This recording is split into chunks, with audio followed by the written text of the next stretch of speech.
Amado Deus e eterno Pai, mais uma vez, Senhor, estamos na Tua santa e augusta presença, Senhor. Ó Deus, para mais esse momento, ó Deus, tão tremendo, ao qual é parar diante de Ti, Senhor, para falar da Tua palavra, Senhor.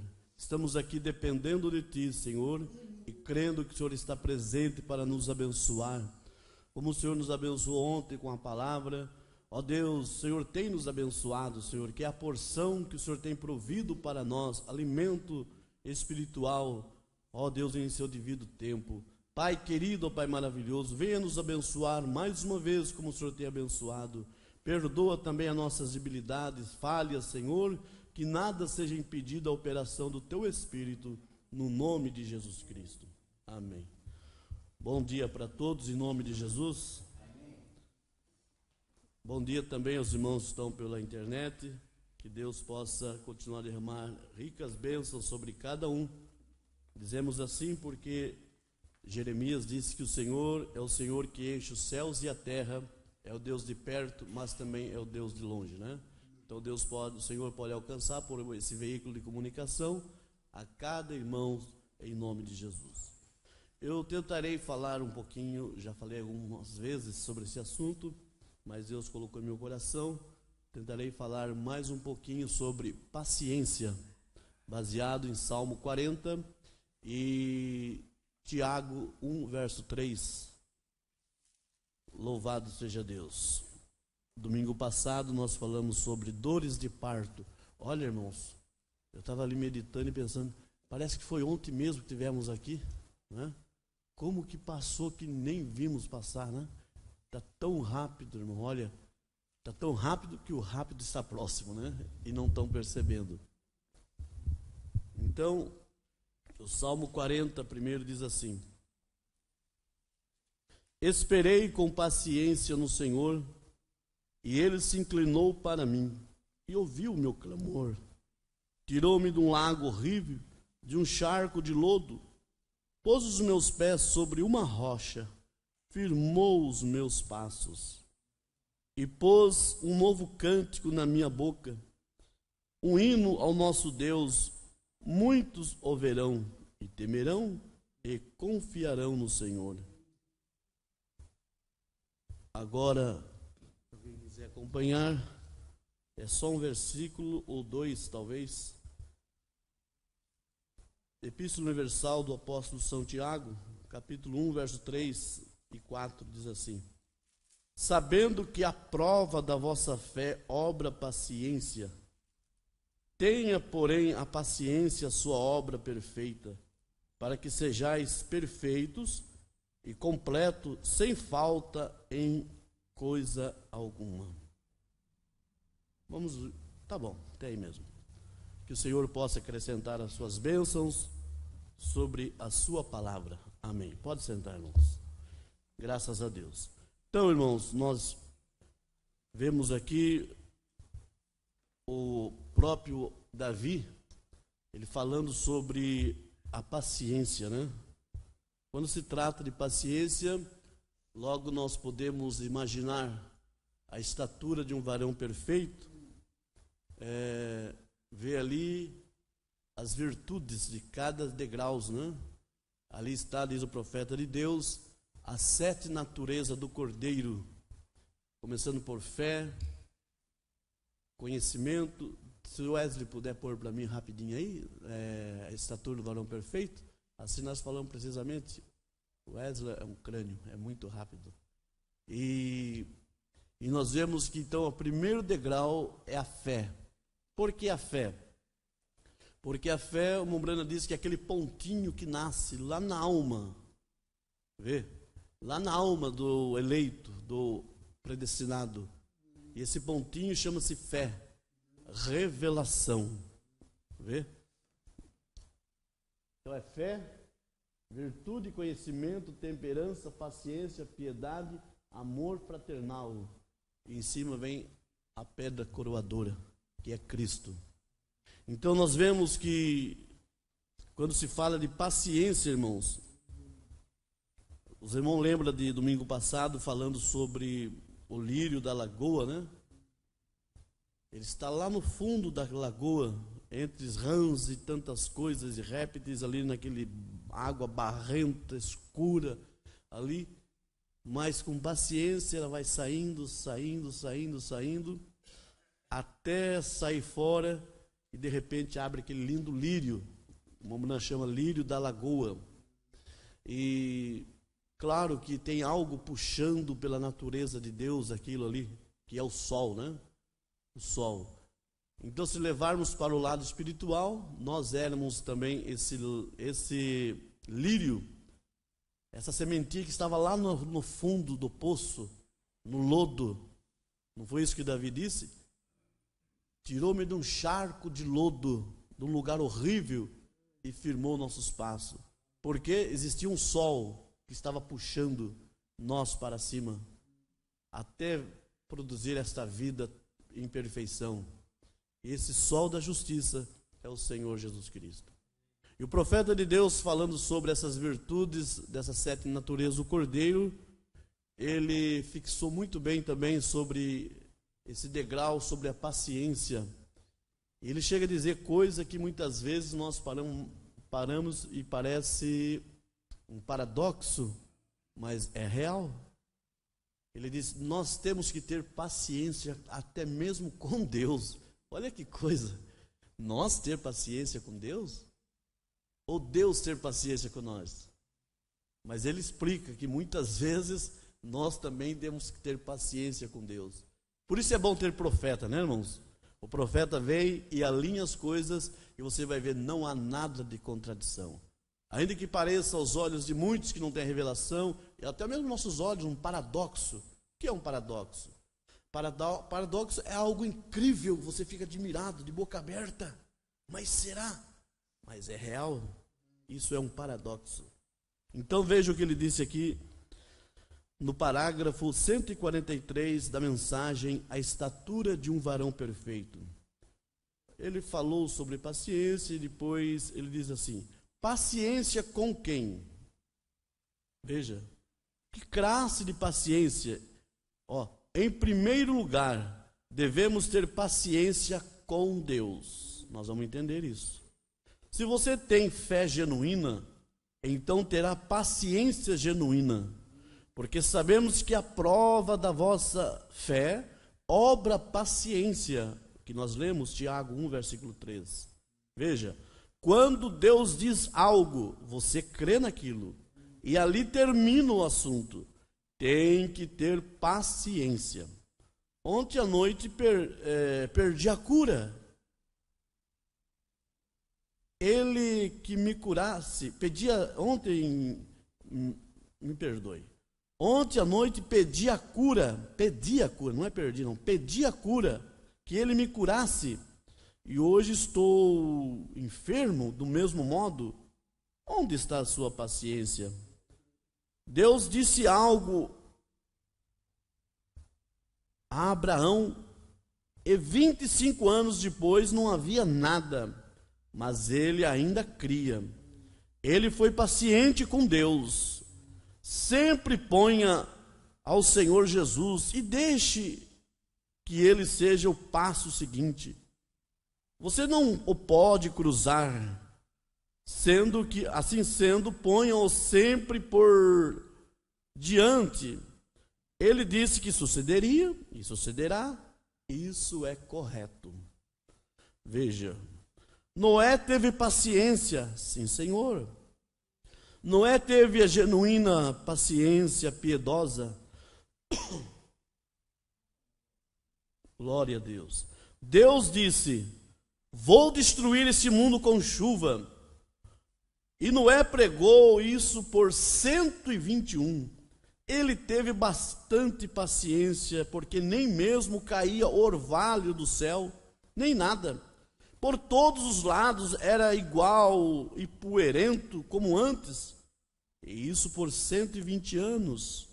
Mas ele teve paciência. Deus sempre prova a paciência da gente. Isso é correto. Deus disse a Noé, agora, olha Noé, quero que entres na arca, porque já vou trazer os animais, quero que suba ali ao alto, para que possa aparecer pela janela. Quero que entre e quero que digas ao povo: o que tenho pregado por 120 anos sucederá amanhã. Anda e diga-lhe isso. Aleluia. Agora, qual foi o primeiro sinal? Noé entrou na arca. Não havia nada de chuva. Porém Noé se preparou e colocou impermeável para poder aparecer de vez em quando. E pode ser que contou às suas noras e demais pessoas da família: oh, glória!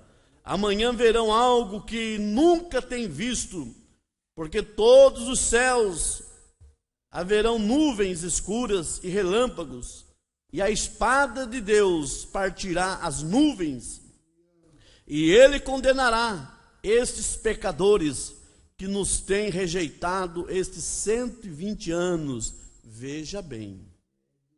Aleluia. Agora, alguns dos crentes fabricados, aqueles que sempre estão nas margens, porém nunca entram de todo o coração, e ainda os temos hoje em dia. Vê? Isso é para nós nos dias de hoje também.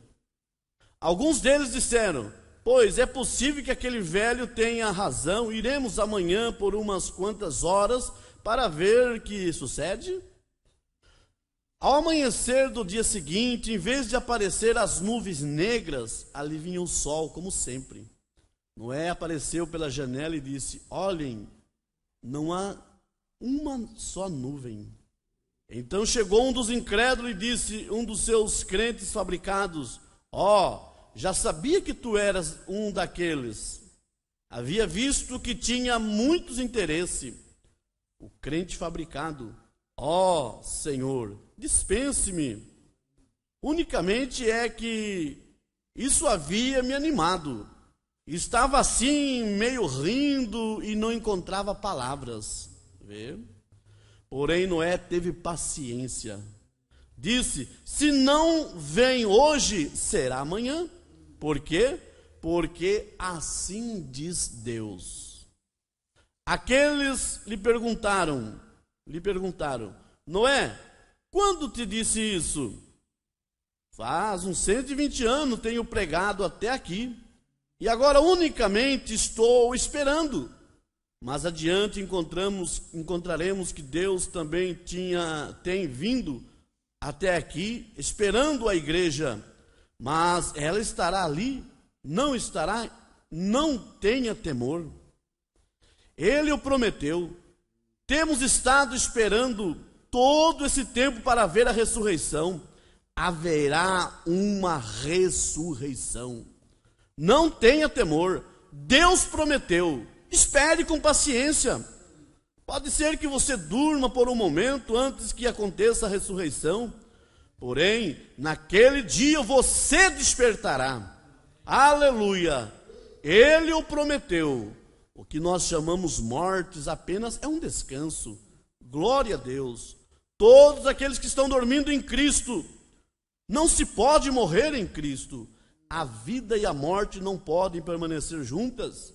Nós tomamos um descanso do qual nossos amigos não nos podem despertar. Somente Ele nos despertará. Jó disse: Ele chamará e eu responderei. Jó tem estado dormindo já por 4.000 anos, mas não se preocupa, Ele despertará. Não se preocupe, ainda está esperando. Você vê o que é ter paciência, irmãos? Eu, desde que conheço por gente, estou com 54 anos, indo para 55, eu via meu pai pregando, os irmãos pregando, tempo denominacional, e pregando e com toda a ênfase, dizendo: a vinda de Jesus está próxima, a vinda de Jesus está perto, se preparem. E se passou 40, 45 e 54 anos na minha existência, e ele não veio ainda. Só que dentro da minha alma, eu creio que dentro da sua alma, há uma esperança viva. Jesus está voltando. Ele está mais perto do que quando nós aceitamos. Isso é claramente, isso é real. Noé, você pensa que foi 120 dias? 120 anos. Deus falando, vou destruir a terra com a água do dilúvio. E não havia nem orvalho, não havia nem sinal de nuvens. Olhava para os campos, para aquele... Parece que eu estou vendo aquele poeirão só, irmãos. Aquela sequidão. Aleluia. E os incrédulos, onde está a promessa? Veja esse velho aí. Quando eu nasci, faz 120 anos,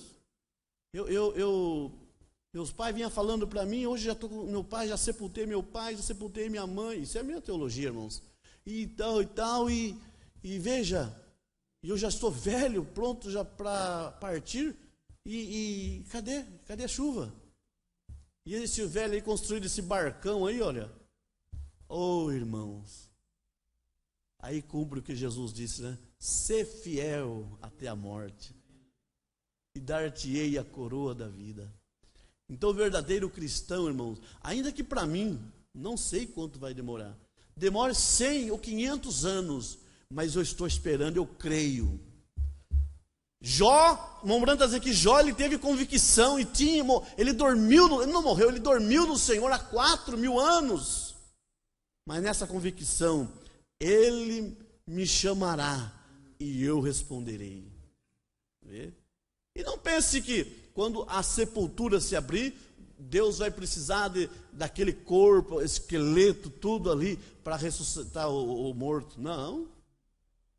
Nós sabemos que o que é um corpo glorificado que nós vamos receber? Aqueles que já dormiram em Cristo, por exemplo.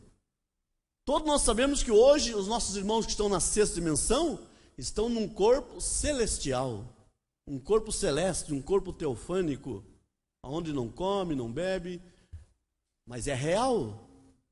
E na ressurreição será um corpo glorificado, já é diferente. Então o irmão Brando diz, o que será? Eu creio que é na mensagem Fase Presente do meu ministério, o irmão Brando fala alguma coisa sobre isso.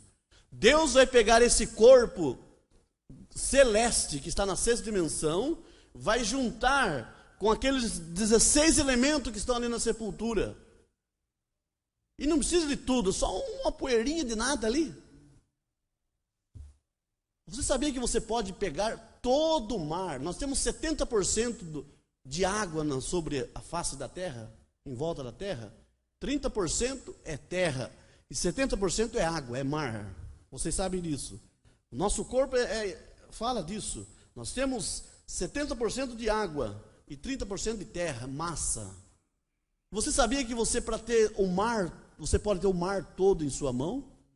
E uma colher de água? Uma colher? Você vai lá, pega uma colherzinha de água no mar, você tem todo o mar em sua mão. Porque tudo que tem no mar ali, o iodo, sal e tal, tudo está ali naquela porçãozinha ali. Então Deus também, irmãos, Ele vai juntar esse corpo celeste, que está na sexta dimensão, com aqueles 16 elementos que estão ali na sepultura. Não importa se sumiu, se acabou. Ele é o Deus provedor, Ele que sabe de tudo. Mas foi sepultado no mar, e se tornou fezes da baleia, do tubarão, do grande peixe. Não interessa. Da mente de Deus não escapa nada. Você sabia disso? Houve um profeta que gritou no ventre do inferno e Deus respondeu ele. Vocês sabem quem é? O profeta Jonas. Ele disse, eu gritei, eu clamei no ventre do inferno. Ele se viu e o Senhor me respondeu. Você pensa, como pode um homem ficar aí 3 dias, 3 noites, sem oxigênio, sem respirar? Mas o Criador estava ali com ele, produzindo o oxigênio, tudo que ele precisava. Então torno a dizer, para muitos é um paradoxo, né? É algo incrível, mas para a noiva é algo real. Ter paciência é o que precisamos, é o que temos. Muitos têm abandonado, porque esses crentes continuam lá ainda, aquela mesma rotina, né? Aquela rotina de sempre, vai na igreja, vai para casa, vai trabalhar, vai na igreja, vai trabalhar. Mas o Salmo 1 diz que o verdadeiro eleito é como uma árvore plantada junto ao ribeiro da água, a qual dá o seu fruto na estação certa. Ele diz, antes o seu prazer é na lei do Senhor, e na sua lei ele medita de dia e de noite. Ter paciência. Que paciência que Noé teve, irmãos. E ele vai falar mais algo forte aqui ainda sobre a sua própria família. Enquanto estavam os incrédulos lá fora, ainda vamos lá, né? Agora a sua própria família se levantar contra ele, dentro da arca, vamos deixar ele falar. Vou repetir o 154. Noé esperou, passou, ou não li ainda. Noé esperou e passou por 4 dias e nada de chuva. Deus disse, está bem, sucederá. Posso imaginar a senhora de Noé dizendo, querido, está seguro? Veja, não fale assim. Ele teve paciência porque teve fé, teve virtude, teve ciência de que Deus havia dito a verdade, teve temperança. Noé não se desanimou, nem disse como nós diríamos, eu não sei o que estará sucedendo, já perdi toda a minha popularidade. Não, Senhor. As pessoas já não me querem. Penso que será melhor sair e começar de novo. Não foi assim. Ele teve paciência. Deus prometeu, Deus o fará.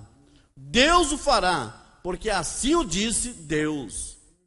Veja, posso imaginar ao filho de Noé chegando ante seu pai, e depois de passar a mão por seus cabelos longos e grisalhos, porque Noé já tinha 600 anos, lhe diria, pai, eu sei que és um homem, é um grande patriarca, e te amo muito, mas não será possível que hajas errado um pouquinho? Aleluia. Oh, não. E por que não? Porque Deus tem dito isto, aleluia. Porém, papai, já temos estado aqui por 6 dias, e temos estado aqui nesta arca tão seca, que tem breu por dentro e por fora, e temos estado construindo-a por 100 tantos anos, e tu ali pregando até que tornasses com os cabelos brancos e calvo, e agora aqui estás dizendo que tal e tal coisa sucederá, e as pessoas estão rindo, e estão atirando tomate podre, etc., para o lado de fora da arca. Olha, pois, o que estás fazendo, dar-te conta? Filho, tenha paciência, aleluia. Está seguro? Choverá. A nora começou a dizer, pai, tu sabes que choverá. Porém, temos estado esperando todos esses anos e preparando-nos, e tu disseste, faz já 1 semana que choveria, e agora estamos todos aqui dentro e a porta está fechada, e agora estamos caminhando para cima e para baixo, aqui dentro, e o sol brilhando tão quente como sempre. Choverá. Mas, como sabe? Assim diz Deus. Aleluia. Irmãos, em outras, não sei se é aqui, mas eu já li, vocês já leram também. Talvez seja a igreja passada pela tribulação, talvez seja essa mensagem. O Mombrano diz assim, Noé também aqui é tipo, né? Noé que também é um tipo da igreja que passará pela grande tribulação.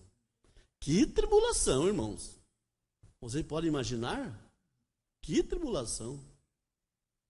Agora, antes de estabelecer essa tribulação, o que aconteceu?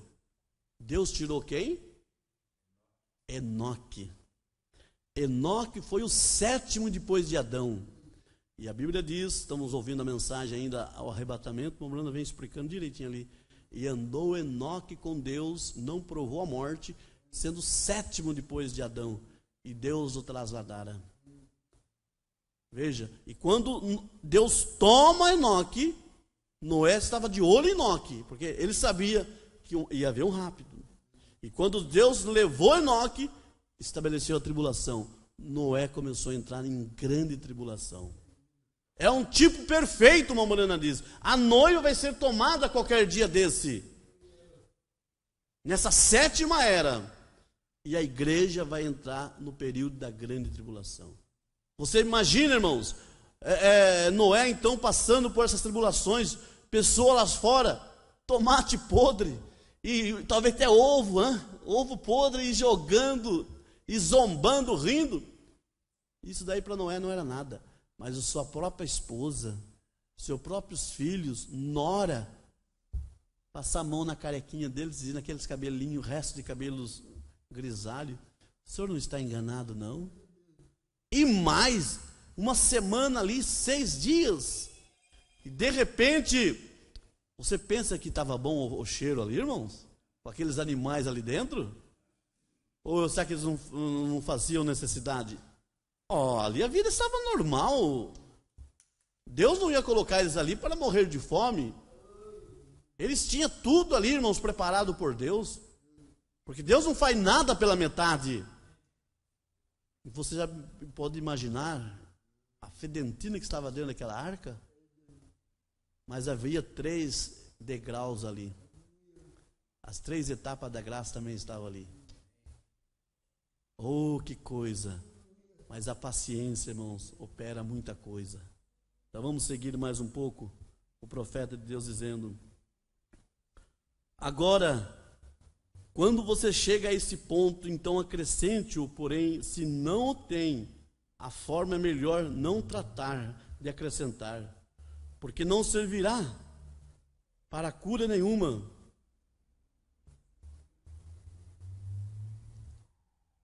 Para nenhuma outra coisa.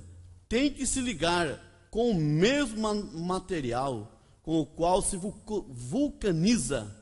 Isso é correto. A gente tem que acrescentar paciência para com as promessas de Deus. Sim, Senhor. Noé creu e teve paciência para com Deus por 120 anos. Vê?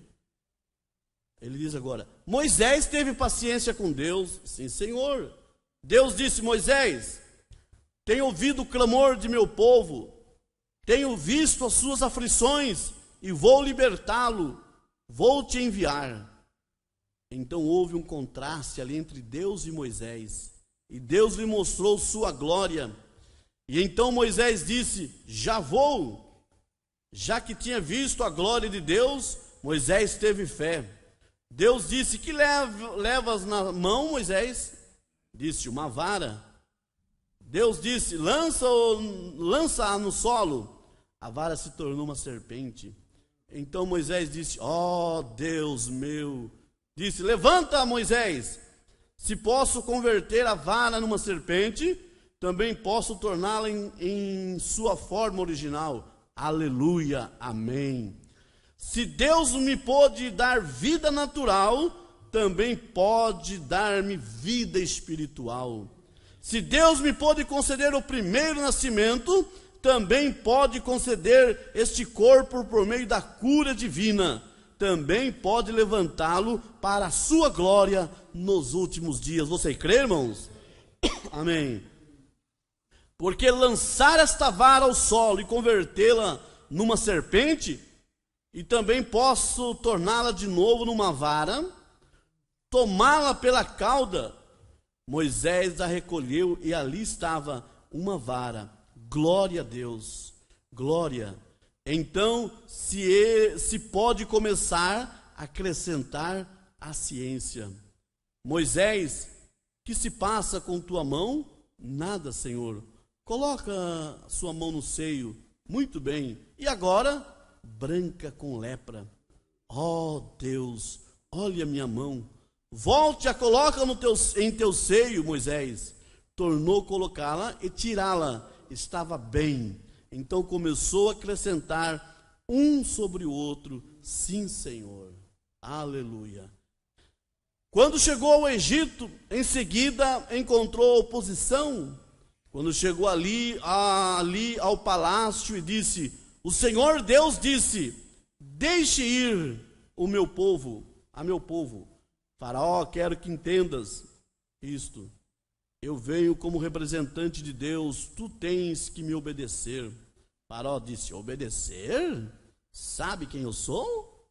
Eu sou Faraó, e eu obedeço a ti, sendo que tu és um escravo? Disse-lhe: me obedeces, obedecerás. Olha que ordem, irmãos. Pode escolher. Porque foi assim? Porque Moisés sabia o que estava dizendo. Ele tinha uma comissão. Havia estado no deserto e havia falado com Deus. Tinha fé e sabia onde estava. Amém? Tu queres que eu te obedeça? Vai-te daqui. Eu te mostrarei. Mostra-me um sinal.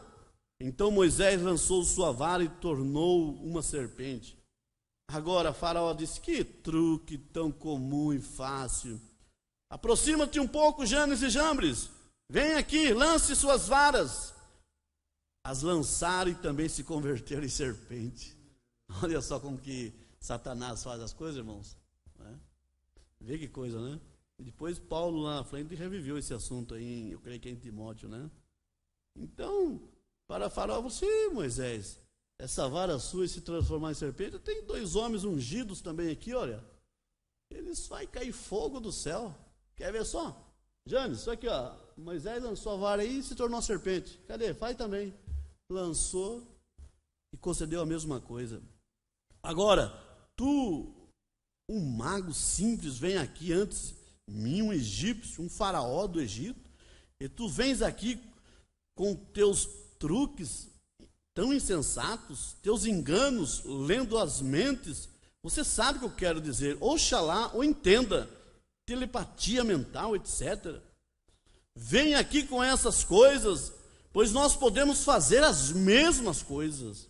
Liga isso, irmão. Umbrana liga isso com a mensagem dos ungidos dos últimos dias, com Mateus 24, 24. Levando para o lado espiritual. Se possível for, enganaria até os próprios escolhidos. Vê?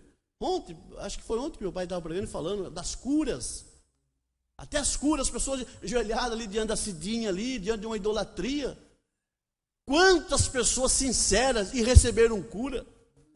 Mas ali foi a idolatria? Não, ali foi o quê? Aquela unção que estava dentro da pessoa, aquela fé genuína. Vê? Então, irmãos, Umbrana diz: todas as curas vêm de Deus, que Satanás não pode curar ninguém. Você sabia disso? E tem mais, tem pessoas religiosas lá no catolicismo, tem mais fé do que muitos crentes da mensagem. Você sabia disso? Eles vão daqui, andam não sei quantos dias, e vão e com fé, e com aquela fé errada, mas vão ali adorar o seu Deus, um Deus morto. E nós não andamos 2 quarteirão para vir na igreja. Aí cumpre o que Jesus disse: os filhos das trevas são mais prudentes do que os filhos da luz. Ô irmãos, por isso que vem São Paulo e diz: como escaparemos nós se não atentarmos por uma tão grande salvação? E na mensagem de ordenação, a mensagem da Santa Ceia, o irmão diz assim: quem vai ser frustrado naquele dia não é o que estão lá fora lá, não é a prostituta, não é o contrabandista de bebida alcoólica. Eles já têm na sua consciência que estão condenados se não se converter. Mas quem vai ser frustrado é quem andava com a Biblinha debaixo do braço, né? E não levando a sério as coisas de Deus, zombando, como até mesmo aqueles fizeram lá na arca lá, né? Não, irmãos, que Deus tenha misericórdia. Eu vou parar por aqui porque é muito lindo aqui, mas se você veio aqui seguir essa mensagem aqui, numa próxima ocasião que Deus permitir, nós vamos seguir. Umbrana fala sobre a paciência que Moisés teve com o povo de Israel, quando eles saíram do Egito para chegar até na terra, tinha 64 quilômetros só, irmãos, daqui lá em Anguera, mais ou menos, coisa que nós for andando assim, acho que no máximo 4 dias, tranquilão, 4 dias a pé nós vamos até lá. levando coisa para comer, alguém dando suporte, né? Aleluia. E eles daqui lá na Anhanguera levar 40 anos. Mas não é por causa da distância, é porque estavam ali andando e passando muitas vezes por mesmo lugar. Mas ali tinha o doutor Moisés, ali tinha a rocha, ali tinha o maná, ali tinha carne, a hora que eles queriam, ali tinha Deus. E os sapatos dos pés não ficaram velhos, a roupa não se envelheceu, e ali estava quem? O tema: Jesus Cristo é o mesmo ontem, hoje e eternamente.